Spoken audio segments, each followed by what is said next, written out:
Salut à tous, c'est Manu et bienvenue dans un nouveau vlog. Alors, en fait, la dernière fois que j'ai posté une vidéo, c'était pour vous parler de mon sujet de mémoire. Et en fait, quand je l'ai réécouté, même en la montant et tout, pour ça qu'elle a mis du temps à sortir, j'ai trouvé ça un peu chiant. Mais je ne saurais pas expliquer pourquoi. Il y a sûrement parce que je suis pas encore à l'aise à la caméra, etc. Parce que je dois travailler mon cadre, mon habillage, etc. Mais aussi parce que peut-être le sujet était pas forcément bien amené. Donc j'avais envie de recontextualiser tout ça. Voilà. Et en même temps, ça me fait travailler mon cadre. Donc vous le savez, normalement, vous n'êtes pas passé à côté, on est dans une crise démocratique. Cette crise, en gros, c'est une déconnexion entre les représentants et les représentés, les élus et les votants.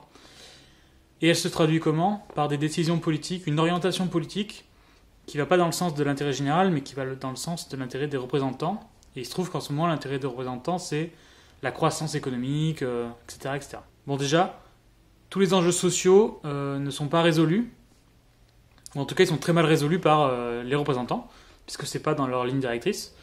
On pense au SDF, on peut vous mettre des chiffres ici. Je pense aux gilets jaunes, qui n'ont pas de réponse politique, qui n'ont qu'une réponse policière et judiciaire. Et globalement, les injustices sociales, fiscales, économiques, etc. Déjà, ça, c'est un vrai problème, mais en plus, là, on est entré dans une crise de nouvelle ampleur, c'est la crise écologique. Notre maison brûle. Ok, je vais vous prendre que quelques exemples sur toute la complexité du truc, mais c'est juste pour qu'on parle de la même chose. Donc, on vit dans une civilisation et dans une époque qui utilise principalement du pétrole, c'est-à-dire des énergies fossiles.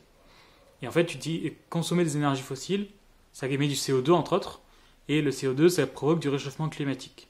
Le réchauffement climatique provoque la fonte des glaciers, les glaciers provoquent la montée des océans, et la montée des océans provoque disparition des territoires, des îles et des côtes.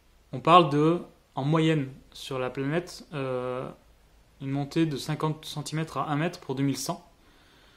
Donc je ne sais pas comment est la courbe de montée des océans, par contre, ça veut dire on peut se dire en 2050 que Marseille sera peut-être sous l'eau. Si ça peut vous donner un truc un peu... Évidemment, là je résume grossièrement, c'est beaucoup plus compliqué que ça. Il y a des boucles de rétroaction qui créent des effets différents, une interdépendance, etc. Ça, c'est une complexité du monde que je ne peux pas résumer en 2 minutes. Le deuxième fait de société, c'est la surconsommation. Quand je parle de surconsommation, je ne parle pas de ces gens qui vont prendre l'avion 4 fois par an, même si ça, c'est déjà bien, bien grave. Mais nous-mêmes, on est dans un mode de vie qui est beaucoup plus... qui n'est pas soutenable par rapport à ce que propose la planète. Je pense aux nouvelles technologies, je pense à la mobilité. Le fait d'avoir une voiture personnelle, c'est pas du tout adapté aux ressources qu'on a. Et évidemment, on achète des produits qui viennent du monde entier, qui sont transportés par avion, par cargo, qui utilisent beaucoup de ressources énergétiques par rapport à nos besoins. La surconsommation, du coup, ça demande beaucoup de CO2, notamment pour acheminer les produits, pour les construire avec des machines, etc. Et même pour les recycler, vous allez voir.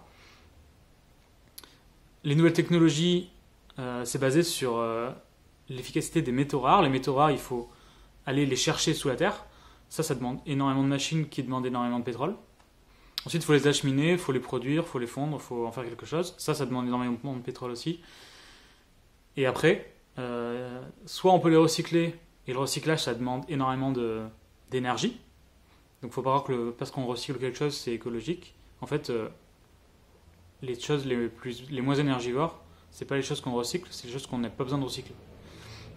Donc on pourra encore prendre 1000 exemples pour expliquer toutes les conséquences écologiques et les enjeux qui nous font face. Mais je vais m'arrêter là pour les exemples. Je vais juste finir sur 2 constats. Le premier, c'est qu'on court vers un effondrement de la biodiversité, et l'humanité fait partie de la biodiversité, donc s'il y a une extinction de masse, l'homme va suivre, donc plus d'humanité. Et le deuxième effondrement, c'est l'effondrement énergétique, qui arrivera sûrement avant l'effondrement de la biodiversité.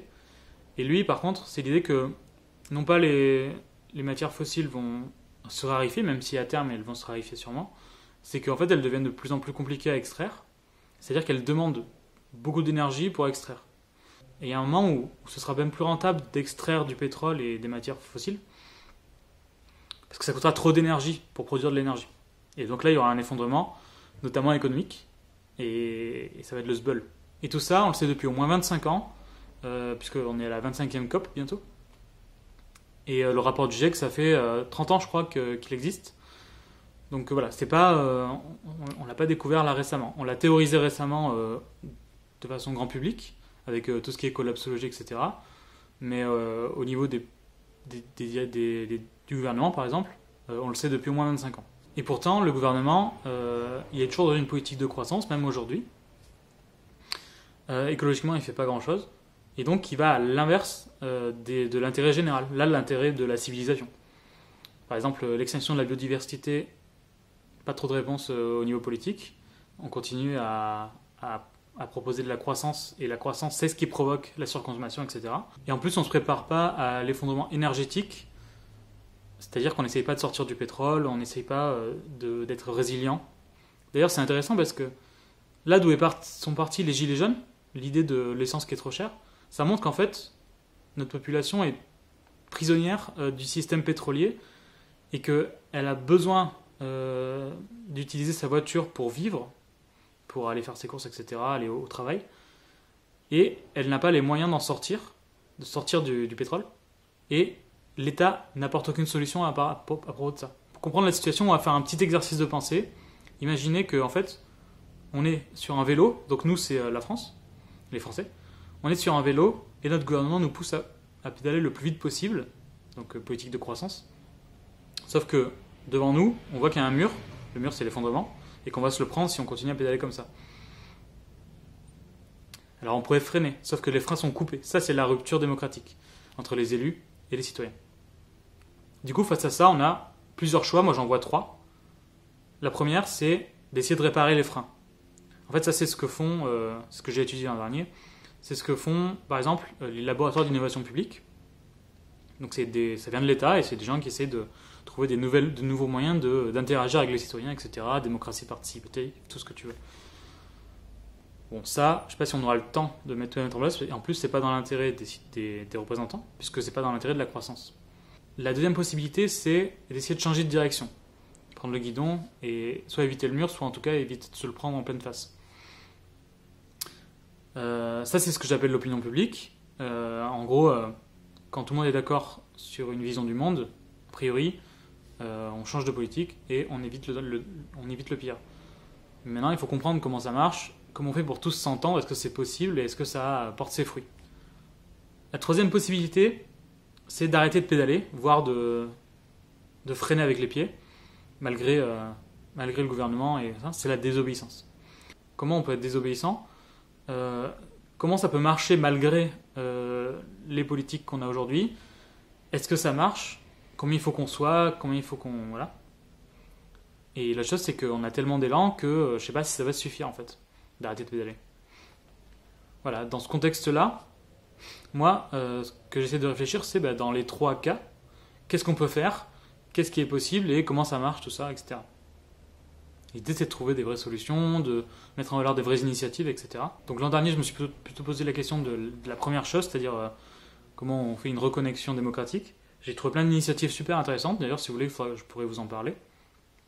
Aujourd'hui, je travaille plutôt sur le deuxième aspect.